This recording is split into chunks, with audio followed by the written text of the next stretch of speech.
قیامت په ورځ باندې به الله جل شانه بعضې خلکو ته د جنت په دې خوا کې داسې چکر ورکړي، د باندې به د جنت دا خوشبویانې راشي. الله به فرشتو ته حکم کوي دې خوا یې راولئ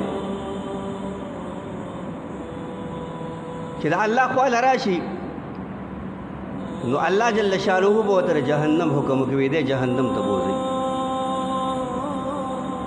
دې به الله ته وایي چې الله ما خو ډېر عبادتونه کړي وو دنیا کې، نیکۍ مې کړې وي، دا کارونه مې کړي وو، صدقات مې کړي وو، خیراتونه مې کړي وو.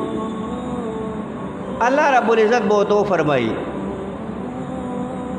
چې تا خو به د خلکو په مخ کې عبادت کوو، د خلکو په مخ کې به د نیکۍ کارونه کول، صدقې او خیراتونه به دې کول، خو چې کله به ځان له شو بیا به دې ګناهونه کول.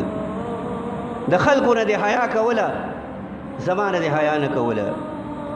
د خلکو نه دې پرده کوله، زما نه دې پرده نه کوله. د خلکو نه شرمېدې، زما نه نه شرمېدې. د دې وجې نه ستا دپاره چې کوم دی نو جهنم ځای دی، جهنم ته به ځي. دی به الله ته وایي چې الله نو بیا د جنت دې خوا له دې ولې وروستم.